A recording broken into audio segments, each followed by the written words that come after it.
Hello and welcome to Own Your Divine Light Show. I am Janet Miller, and I am delighted to welcome Will Pye. Will Pye inspires realization of the joyful peace in every moment and the infinite love, a core of all experience. He connects people with purpose. He empowers them to have thriving lives of service.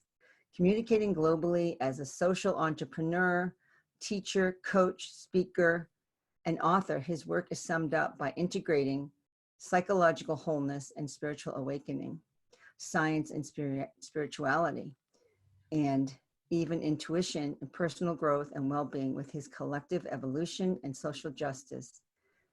He has been doing this for 20 years, study, practice, and exploration into the consciousness and transformation of shared with humor and love, as Will facilitates tension, problems, and despair into peace, opportunity, and joy. Welcome, Will. It's an honor to have you here. Thanks for having me, Janet. Great to be here. Yeah, and you're in Australia. I have to let everybody know he's in Australia, and actually from England originally, but transplanted himself into Australia again, which is such a beautiful place to be. Mm-hmm. So, Will, you've had an amazing journey with your life so far, and you've come into so many aspects of your life, like they have empowered you and allowed you to empower others.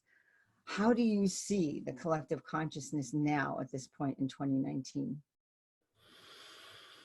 It's an interesting question. Certainly, it's an interesting time to be on the planet Earth in so many ways. I see an emergence of qualities of consciousness that are unitive and aware of the oneness of reality and aware of the oneness of the human consciousness. This might not be what we see each night on the news if we watch that, but there is a huge number of grassroots organizations, of individuals, a sort of silent, quiet revolution happening. And that's expressed in all manner of human activity, cultural expressions, economic expressions, all around the world. And that emergence of unitive consciousness, I feel is key to our engagement with all that is to come in these years ahead. Mm-hmm. Yeah, to me that says a sense of community. Like the world needs to know we're a community. We're one world. We're one group. We're one people, and that's what this whole journey is about. To recognize that we're all the same. We're all one, and we've all gone through all these types of journeys, some more intense than others, but we've all gone through it in so many different ways. And your journey is really a big one. So I know you had a journey with your health. You had major miracles happen. You have written 2 books, and your latest book is called The Gratitude Prescription, which I have a little heart here. Here it is. Brand new 2019, Will Pye, The Gratitude Prescription. It's fabulous, I have to say. Such beautiful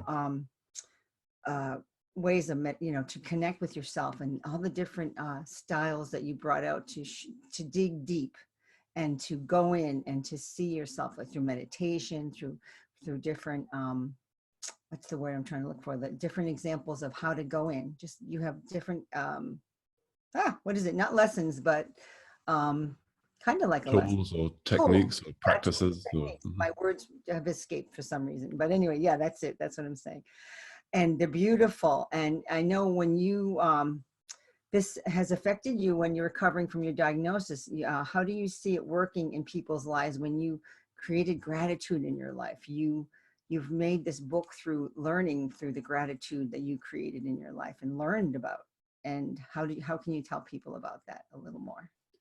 Yeah, for sure. So gratitude, as the book title would suggest, is something I'm passionate about. And as you imply, certainly it's been a huge part of my learning.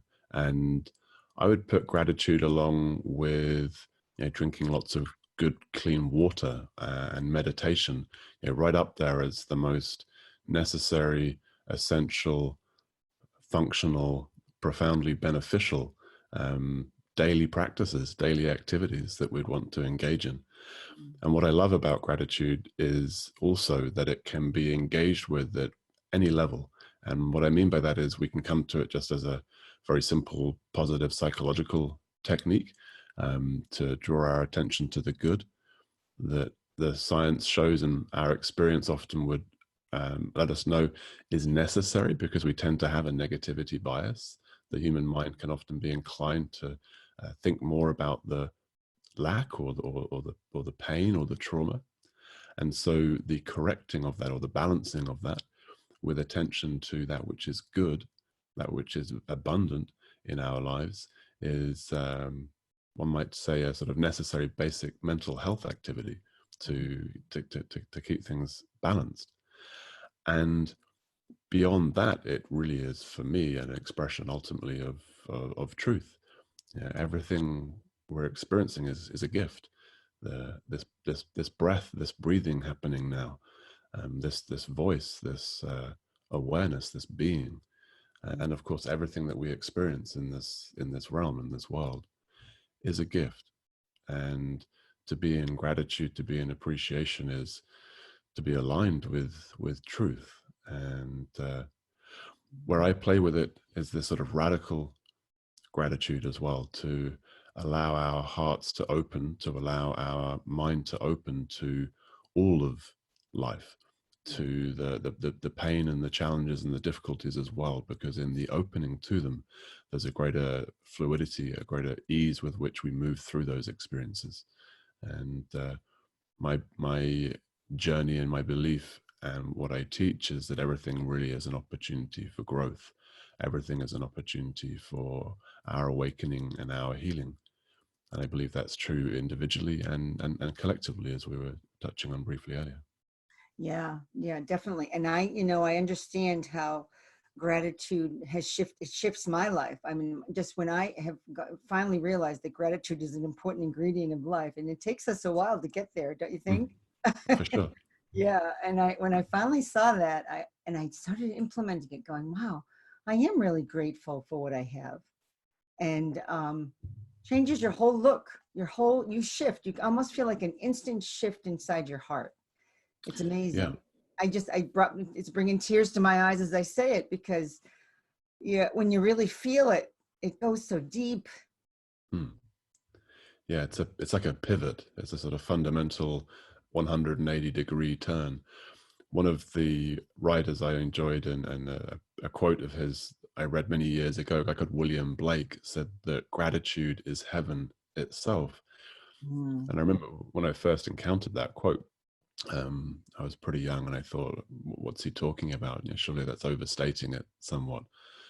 But as I've come to learn and evolve on the path, um, I see heaven as a state of consciousness, rather than, you know, a place that I may or may not go to, depending upon some set of judgments. And this state could be described as a unitive state, a state where we're one with our Father, with the divine, if you like, a state where we're um, in love, where we're aware of our lovedness, where we are love.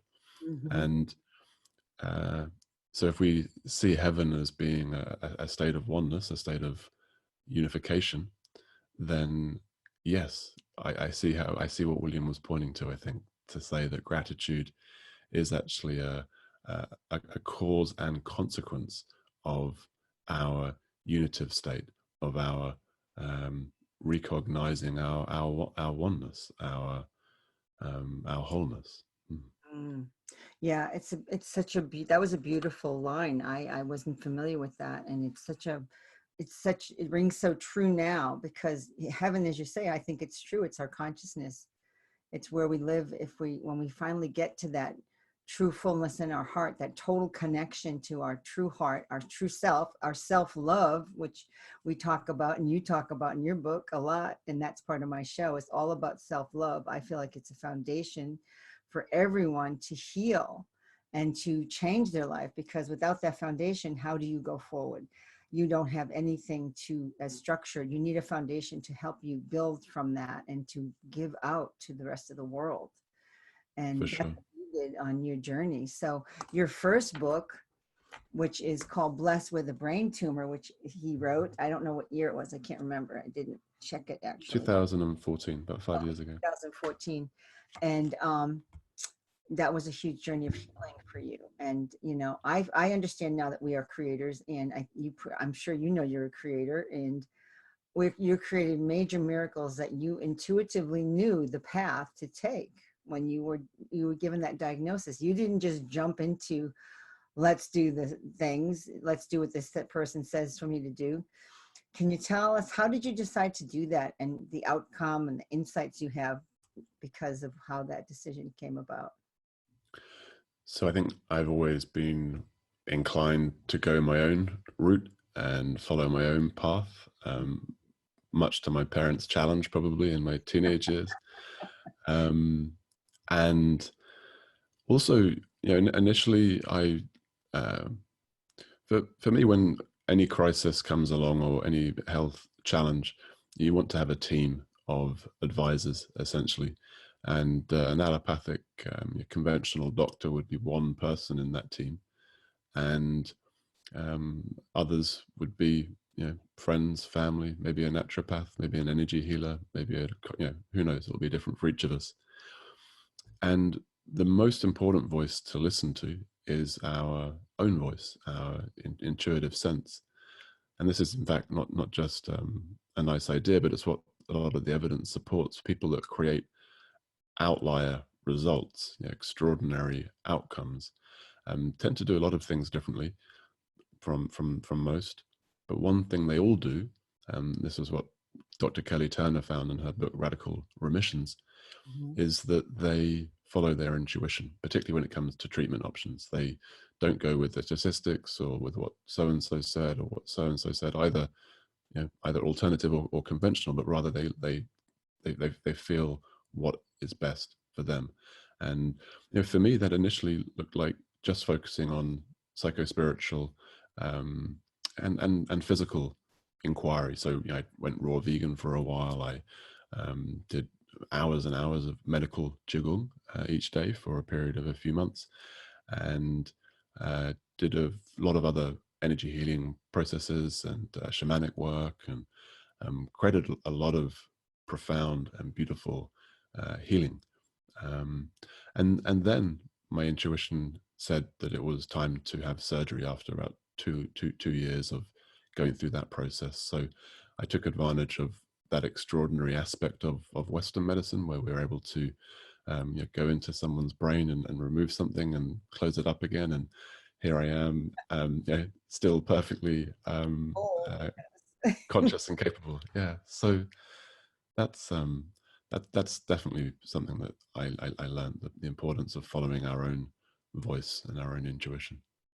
yeah, what a beautiful learning for people to understand, because, you know, we tend to just give away our power by into those we think know better, and you totally were never like that, even from birth. And so that actually empowered you in such a great way that you could control your outcome, your diagnosis, and then the treatment that you wanted. And look at where it's gotten you. I mean, you're perfectly healthy.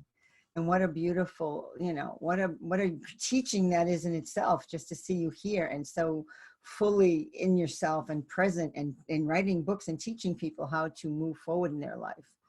You know, who better could teach that lesson, you know? Yeah, I'm so grateful to life and to Grace and to all of the healthcare professionals and energy healers and shamans and of course friends and family. You know, that the yeah, the amount of support and wisdom and love that was present for me and is present for me is yeah, it's beautiful. And I'm sure that shifted you completely. Like your whole look at the world has changed, which is what you teach, and looking at love in a whole different way. And, you know, and the self-love, I mean, you had self-love and in so many ways, yet it deepened because of the love of others that you allowed to come in, because you were a Yeah. strong independent guy. And and yeah, out of the box thinker, which is not easy to, you know, for parents sometimes, but it's such a great thing in the long run. Look at what it gave you, you know. It's just such a beautiful thing. So I love that. I love that learning just from what you experience and that you bring to us. Yeah, So yeah, go the ahead. allowing and the receiving, like you highlight a couple of really profoundly important elements to life in my experience. Allowing and receiving. You know, we're surrounded by love. I mean, the great example is, of course, breath. Like, we're being breathed the whole time. And if we choose to, we can take a moment to consciously receive a breath, and we can, over time, it might be necessary to practice our breath to actually receive it deeply, you know, to receive it into our diaphragm. Generally, most of us are going to need to do something like yoga or pranayama or some sort of breath work practice in order to actually learn how to really breathe and how to fully receive. And it's the same with love, whether that's the love that our partner is bringing us, or our parents are bringing us, or indeed the love of life itself, of God, of the divine. And that is something that we are able to practice receiving also. And for me, gratitude is one way that we can actually do that, to really open our eyes and heart to the extraordinary abundance, the extraordinary love that's flowing to us in each and every moment. And I think, you know, you mentioned independent man. You know, a lot of guys would perhaps be particularly invited to open in this area. You know, to certainly that's been key for me to. Um, to open to community, to open to connection, to sure, be independent as I will always be, and at the same time to learn to open in relating as well, and to open to that community connection, and to depend on others. Yeah, I know that, and I don't want to say what it is, but there was a really great example in your book about an event you were at, and that you were called to stand in the middle of the room, and Mm. something profound came up. And I don't want to share it because it's your book, so you have to decide if you are, but it was such a beautiful moment for you, which totally, you know, opened up your whole receiving, and it shifted you hugely right then and there. Yeah, I'll happily speak to it because it involved a great teacher of mine, Jumpo Dennis Kelly Roshi, as Zen master. Beautiful, beautiful soul. Led quite the remarkable life himself, to say the least. His autobiography that he wrote with a good friend of mine, Keith Martin Smith. The autobiography is called Heart Blown Open. And Mhm. it's one of the most extraordinary reads. It really is just like the most rip roaring, like, wow, this all happened to one person. It's just an incredible, incredible journey. And I was on retreat with Jumpo in Australia. He'd come out here. And this was very soon after the diagnosis. And interestingly, within one of the healing systems that I studied, the body mirror system under Martin Brofman, who's since passed, the teaching is very simple. Our physical experiences are reflections of acute tensions in consciousness. Mhm. And what Martin taught me was that when it comes to the brain, there are three primary tensions that it would be associated with father, with physical father, with authority, and with the Father, the divine, God, however we conceive or do not conceive of it. And that very much landed as true for me. So there was an awareness around this. And of course, Jumpo is, he's a 30, 40 years older than me. He's a father figure in some respects. And on this retreat, we had an exchange, a sharing at the end. And I spoke to my experience. I remember having this slight experience when because Jumpo was right after me, that he hadn't fully heard me. So it was like that sort of inner child boy thing maybe going on, which made what happened next all the more profound, because he invited me up into the middle of the room, and he did the Zen master thing. So he took my head and brought it to his, and he looked me in the eye and he said, "Will, I see you awake. I see you healthy. I see you serving others in their awakening." And he invited others to come forth, and very soon there was 30 or 40 of us in one swaying motion of human love. And a lady started to sing an a cappella mantra song, and it was just an extraordinary moment of beauty, of grace, of love, of healing. Yeah. Yeah, that was so profound. Wow. Thank you for sharing that, because, it just showed, because you were thinking he hadn't heard you, and then all of a sudden, it just Mm. opened. You just opened. He just opened you up. It was so beautiful. Oh, I felt that so deeply. It was such a moment. So happy for you on that moment. So, I like this phrase called create a complaint. And I asked, what do you think? People have a choice? Do you see they have choices as their creators? How would you understand this? How would you help them through this? Like, what would you do? Create a complaint. How would you tell them how to work that? Oh, create or complain. Mm-hmm. So, in my experience, Mm-hmm.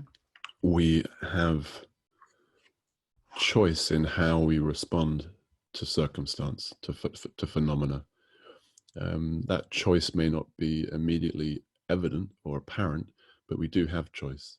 Mm-hmm. Um, and if a good example would be when we stub our toe or hit our elbow, something like this. So there's a shock, there's a pain.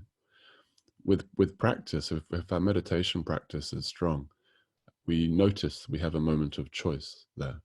So this, and typically what most people will experience, I think, is they'll hit their elbow or stub their toe, and there'll be pain, and then a reactive, they'll make a noise like ow, or swear or whatever.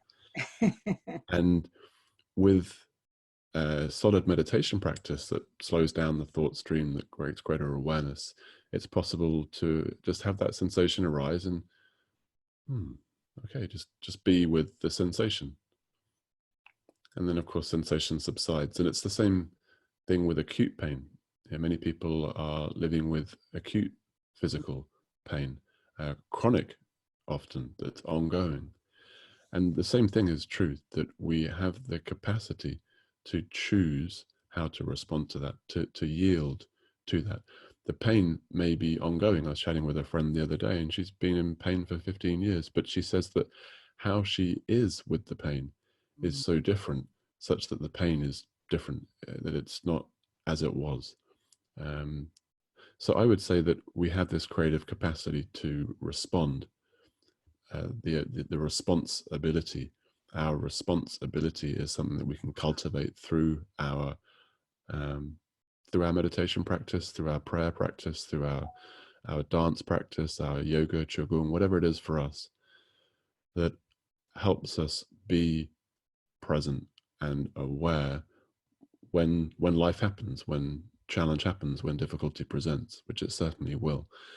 And then, of course, we can choose the meaning that we're making. So, with the brain tumor diagnosis, the doctors have their words and so on, which are really helpful for them. They're pretty arbitrary, to be honest, not Mm-hmm. quite as meaningful as we might think. Mm-hmm. And I chose to be very clear about what this meaning was for me, like what this was actually happening. And so for me, it was a gift from spirit. It was a gift from my soul. And in the healing of this, I learned about healing and transformation and awakening, such that I serve others with healing, transformation, and awakening. So that was what it was. That was the truth of it. And yeah, that for me wasn't a sort of positive overspin. That just felt really true. It felt that this was not, I didn't have to struggle to refer to it or see it that way or choose to see it that way.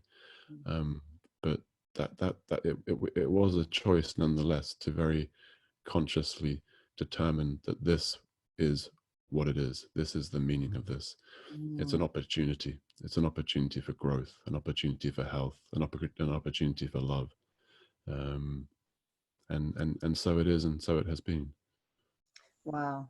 And that's really interesting. You said so it is, because a friend of mine, one of the people I interviewed, said, I think we should all say so it is at the end of our sentences, so that we're nice and responsible for exactly what we just said. It's like a statement. Mm, And to be conscious of that, it sort of makes you so conscious of what you just said, because it's like making new rules in your life. It's, not, it just makes you very conscious of what your statement was. I thought it was a beautiful insight into saying that. And so it is, and you just said that. And so, and you, because it was so profound and so much of the truth of your life, and that's how you saw it. Yeah, and that's a great example of where the degree of responsibility or ongoing choice comes, is to really be aware of what we're saying, of what we're affirming. Mhm. Um, Yesterday I got chatting to two Norwegian guys who just randomly, which was cool, and I started to say, it seems like as I am getting older, that the experience of traveling on planes is a little bit more impactful. So I was very careful just to sort of, it might be the case, but also aware of what I was communicating to my body Mhm. and what beliefs I might be starting to create and Oh, affirm. yeah. Um, I also had, funnily enough, um, I think a lot of us believe that certain things are going to happen to us at certain ages. We hit 40 or we hit 50 or we hit 60 or 70 or 80 or certainly 90. Surely now I'm going to start to get decrepit and start to lose my flexibility and so on. But of course, we know that that's not necessarily true. There are individuals who are running 100-meter sprints at 100 years old, who are doing yoga and bodybuilding at 90 and dancing and all the rest. And there indeed are some other individuals, we're told, who live for many, many years beyond what most people live. And I think a lot of that is to do with beliefs and choice, and not buying into the collective consciousness or the collective ideas as to what a number might mean. Um, yeah, so I would think that speaks a little bit to the nature of choice, to be in awareness of what we're creating through our words, our feeling state, Mhm. our vibration in any moment. Yeah. And yeah. Yeah, I like how you said response, and then I saw a hyphen ability. It was like, Mm. wow, I never saw it that way. But when you said it that way, I could see it. I could see that word just come out, like response with the hyphen ability, because you can respond, and you have the ability to respond in a different way. So it's like Yeah. changing it all up. It's interesting how that A- came. and and that word responsibility can have quite a heavy tone, when often it's like, you come on, take more responsibility. Often we've been told we should take more responsibility or whatever. Feel heavy. um, right. And the truth is, I think that the capacity to take responsibility for things is something that we need to learn Mm, and cultivate and develop. It's for me, certainly it's required, um, as I say, meditation practices and a cultivation of that capacity of awareness, and cultivation of the ability to respond. Most people are living in reactivity. mm-hmm. So life happens and they react. Oh yeah. And we see that driving around, people react with road rage, or um, maybe their partner says something and they react because it triggers something in them unconsciously. Mhm. um, yeah. Oh yeah, I know. I remember the old days. You'd give the middle finger when you were mad at somebody going by in the car. They cut you off or something. Now I just wave. If they're yelling at me, I'm like waving. Hi, it's Mhm. okay. Go. Have a blessed day. Change it up, because I don't want to go there anymore. I'm done with that energy. I am not getting there. So it does take a shift, though. It takes a Yeah. conscious shift. You've got to really think about it, and you've got, like you said, the responsibility is a choice, and it's very empowering when you do that. It empowers you to it just changes your life in a way, like, wow, look at that, I can do that. And it makes you feel so much better about yourself. It's an empowering situation, and I don't know, things just start changing. It's like getting into that flow, getting into another flow of life that just shows you that life can be better with just small Mhm. things that we do for ourselves. Mhm. So I know you what keeps your energy in you positive and going forward?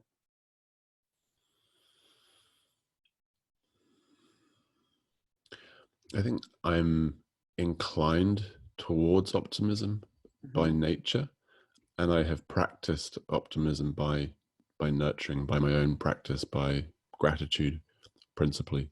Mm. So yeah, gratitude would be really, I mean, that's for me is the, so this morning I enjoyed an evening out with these Norwegian guys. Just really fateful, beautiful encounter last night. So it's quite early here in Australia. So when I woke up, I probably hadn't had the optimum amount of sleep, more sort of 5 or 6 hours rather than 7 or 8.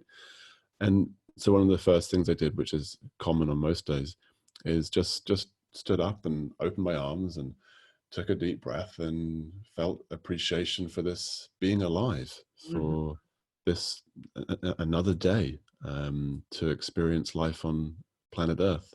Mhm. And so that's a choice to open the heart, to open the body. Some days I might do more physical practice or more meditative or breath work, um, depending upon how much time is available and what I'm waking up with. Some days I may wake up in joy and positivity. Mhm. Other days I may wake up with a great heaviness in my heart, and that will determine to some extent how I'm going to spend that first hour of the day. It might be I'm just going to spend the time on the yoga mat, stretching, being present with whatever pain or whatever discomfort is in the body, Mhm. and breathing into the body. So yeah, gratitude, yoga, meditation, breath work, exercise. Nature for me is a huge gift. Here in Australia, though I've spent a lot of time here, I still get very excited by, for example, rainbow lorikeets, Oh, me these too. Ooh, beautiful multicolored little birds. do. Yeah. I do. I did live in Australia for 2.5 years in the 80s, and I absolutely love the lorikeets. Oh my Mm, goodness, they're stunning. they really are.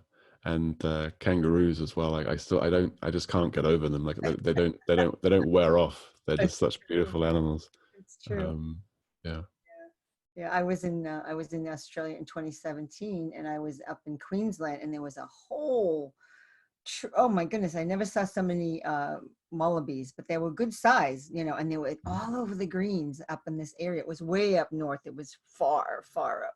We had gone, I don't know how, I can't even tell you how far. I don't even know where we were, to tell you the truth. We're in like farmland, and it was incredible, the kangaroos, and they were just flying by on the road, like crossing. We were just fascinated, could not, like you said, you can't get enough of it. It's just this Mm. wonder. It's a wonder of nature. Like, how does that happen? Yeah, and nature seems to be such a big grounding for people, a good tool for gratitude and appreciation and all that we have, because everyone says nature. When I ask that question, they love nature, and I do too, because to get replenished, we have to connect to our mother. She is our nourishment. She Hmm. really is. And we that's what we're getting back to. This is what we pulled away from, living in cities and all these concrete places we have surround ourselves with. Going back to nature and to just feel the earth under your feet, and to see the birds and the trees, and just to be in the stillness of it, because it's so quiet and so beautiful. It's Yeah. powerful. The beauty is definitely a a way back to ourselves, a way to momentarily bring ourselves back to peace, to perceive the beauty of light upon water, or the infinite beauty of the different flowers, and the beauty of new life occurring this time of the year. Here, I know it's autumn in your part of the world. The emergence of those new buds of spring, where there's that vibrancy of color, and you can almost physically see the movement of new life coming in. So we're surrounded by beauty, and I like to suggest to people that this function of beauty is to awaken us, is to bring us back to the beauty of our own being. Mm. Each of us is as profoundly beautiful as all the beauty we have ever perceived. So I encourage our listeners and viewers to consider this, to try this on perhaps, to imagine all that beauty that they have perceived outside of themselves, and to allow that beauteous gaze to sort of come back in upon their own self, upon their own true nature, upon their own true being. Um, each of us is this stunning, sparkling, luminescence, a stunning, beautiful being. And yeah, our self-love can be greatly enhanced and deepened as we open to the deeper truths of who we are, of what we are, and experience love for that. Yeah. Yeah, absolutely. So I know in your book, The Gratitude, you have so many amazing exercises to help people move into different aspects of themselves. One of them is what is the nature of self? I love that question. You put that in, you talk about the nature of self.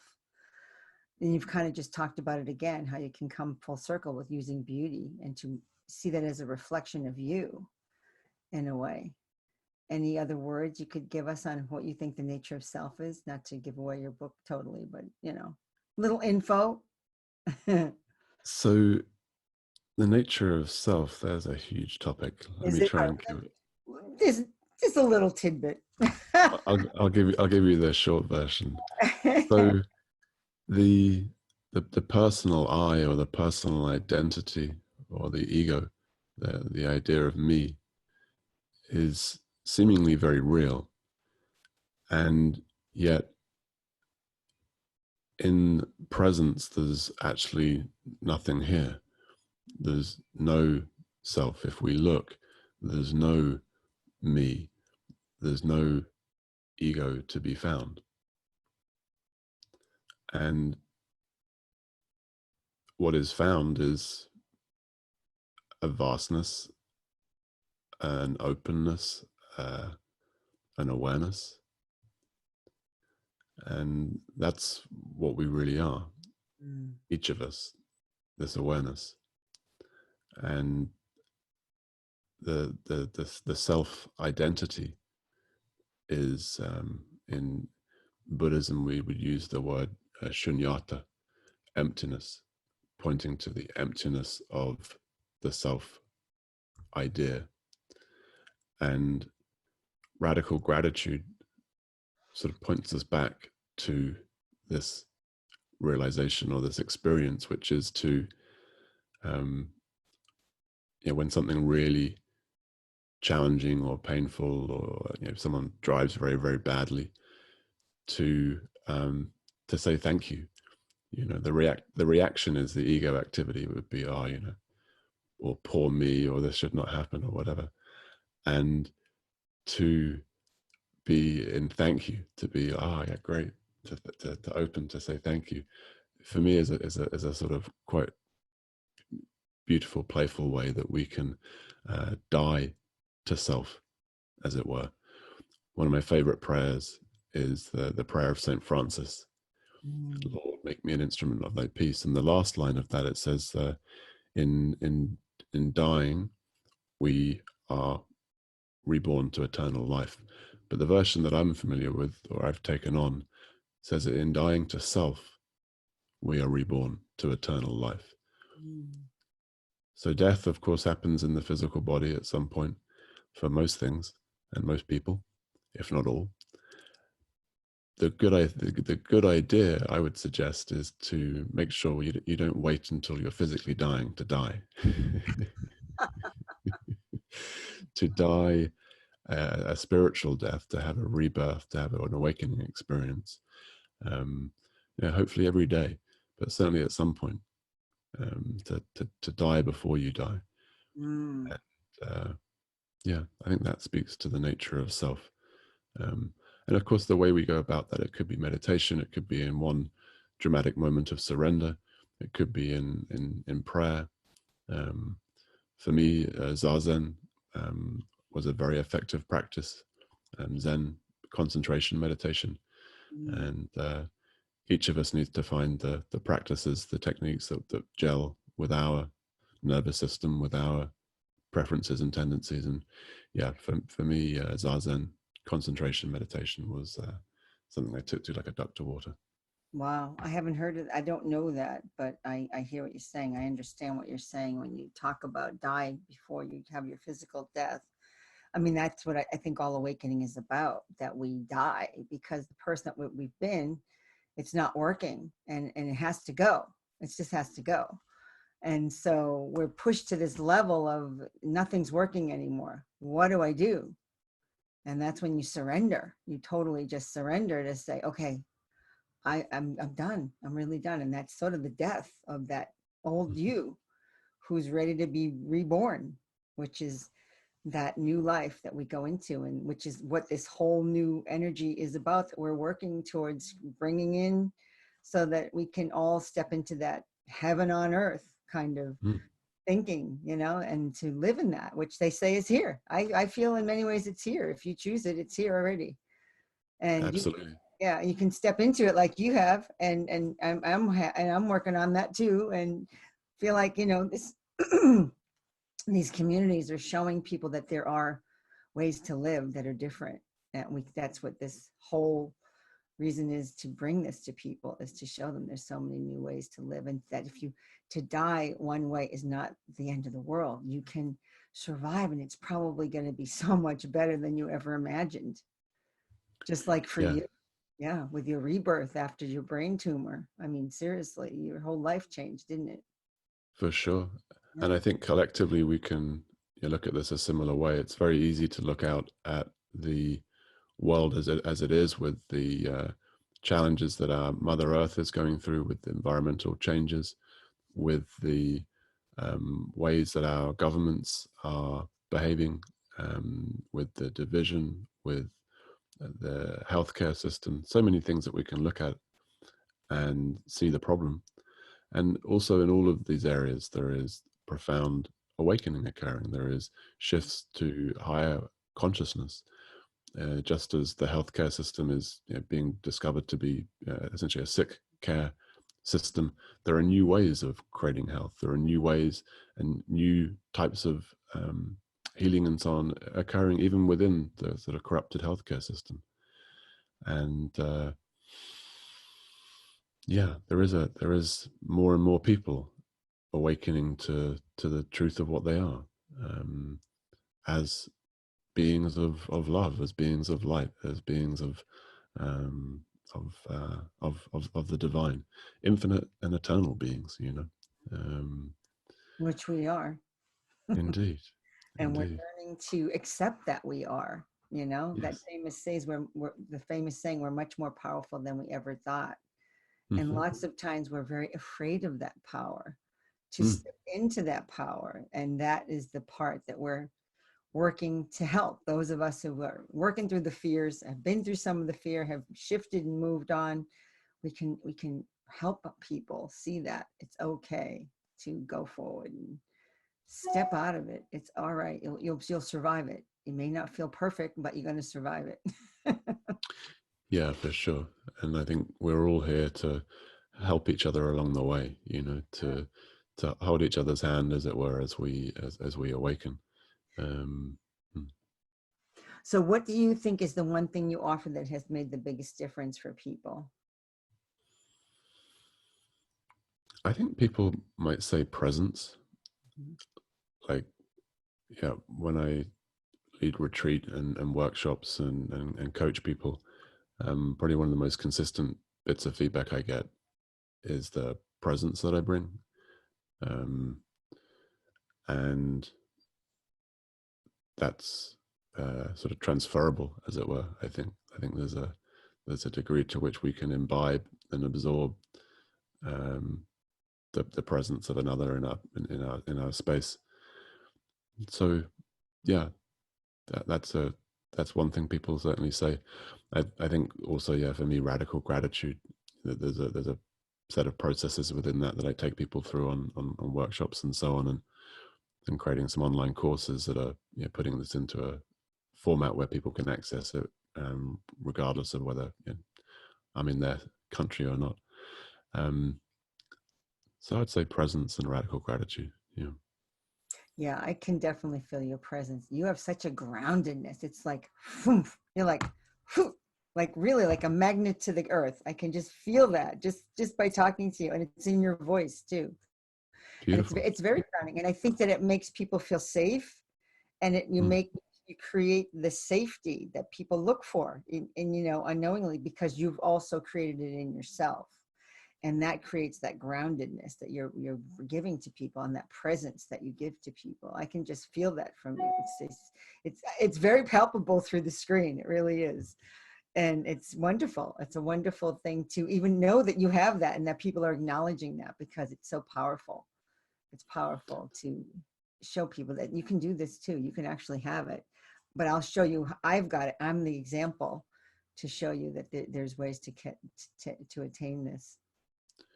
Yeah, and as you mentioned, helping people feel safe, I felt, an emotional warmth, because, what a beautiful opportunity, what a gift to be able to help others feel safe.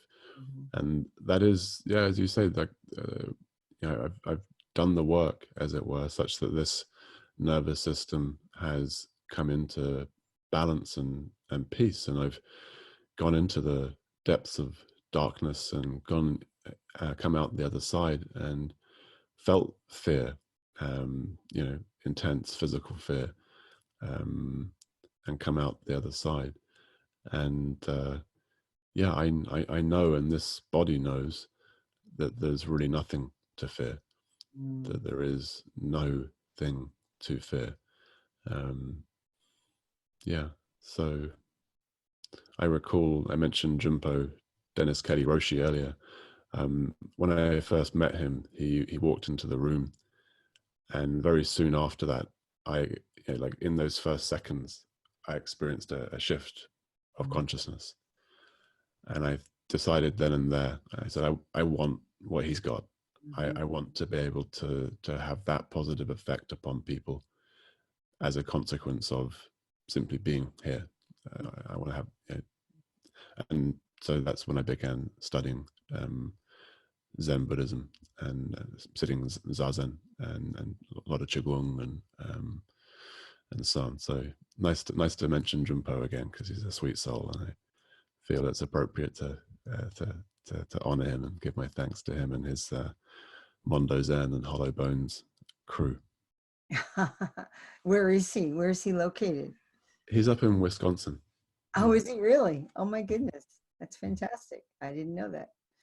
How great. Well, so what messages would you have for the audience for 2019, the rest of it, and then what do you see coming forward in 2020? One at a time. Yeah. So I would encourage people always to be kind and gentle with themselves as we're on this collective journey. Um, it's the waves are going to continue to crash against the shore, and the intensity of life upon planet Earth is not going to diminish. Um, my experience of life upon planet Earth is a sort of ever increasing intensity, and I think in some ways that's going to continue. Um, there is a piece at the core of that intensity, which is what we're each here to discover. So, in that being kind and gentle with oneself, I would say, regularly take time to look after yourself, even if that's just 5 minutes each morning, or a couple of minutes before you go to bed, to just be with yourself, to be in meditation, to be in prayer, to be in some yogic position, even just for a few minutes. Um, and yeah, ultimately, strap yourself in and enjoy the ride. Um, it's it's a profound time to be alive upon planet Earth, and these next few years are just going to um, continue to see the emergence of higher forms of consciousness, Mhm. and more and more people awake to their true nature. So yeah, great time to be alive.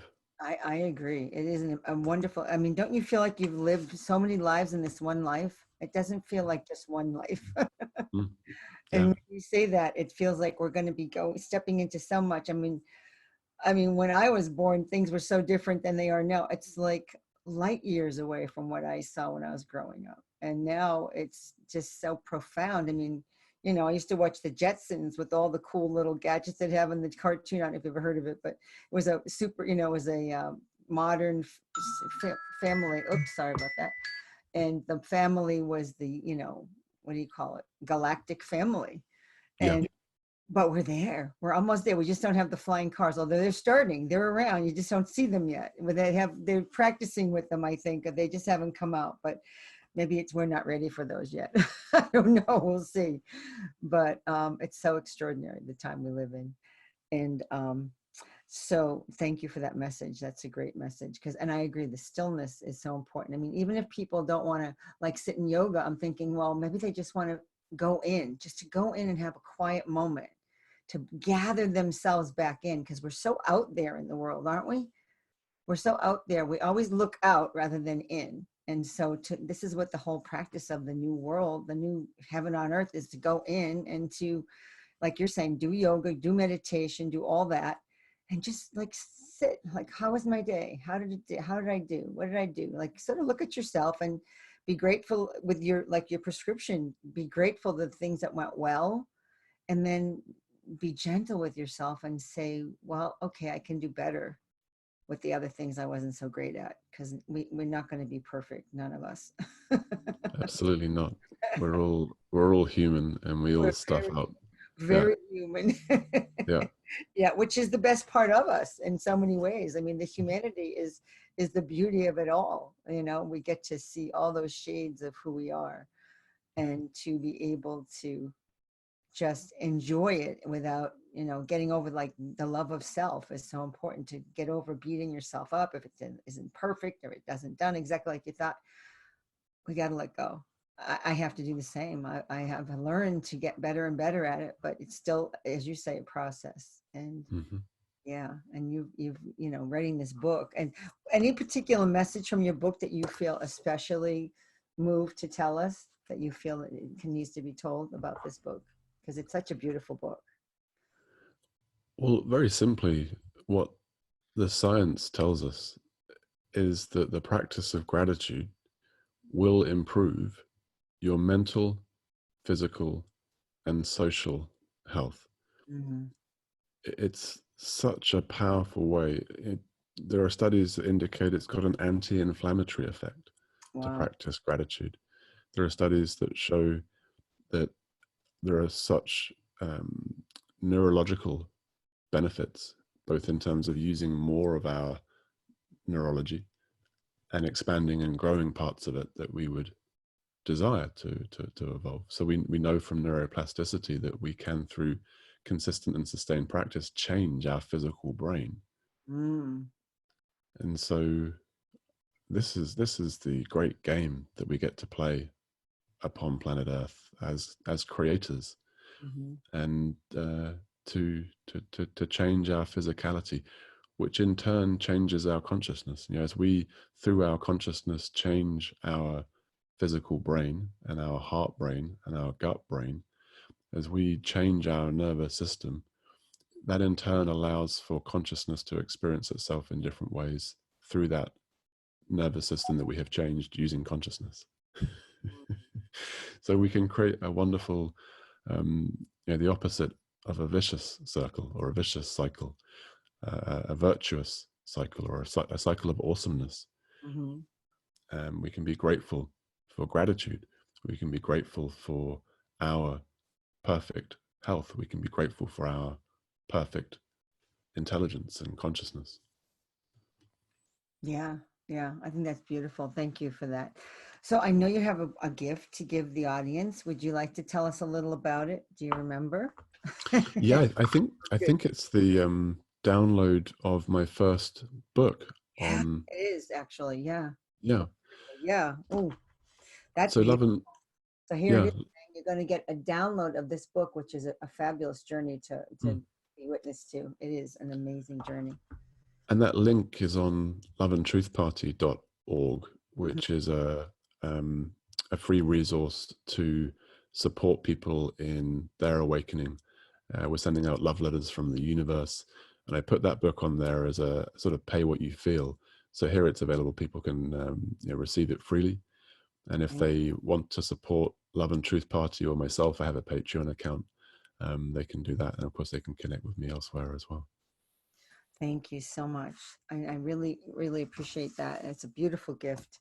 And I would like to thank our audience for tuning in. And we appreciate all your emails that you send us. And you sent us many the first season. So please keep sending any comments, any feedbacks, any aha moments you've gotten, any insights.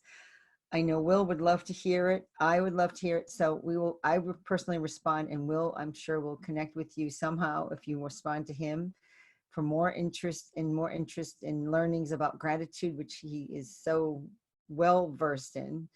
And his life is a living, walking message of gratitude, really, in so many ways, isn't it? So, Will, I want to thank you so much for being such a luminous, transformative guiding light of inspiring and integrating wholeness, which I just love those words, and connecting spiritual awakening with science and spirituality, because you do all of that. And I was like, I can't believe this is all coming out, but it did. Which Thank you is so much, Jenny. and it is.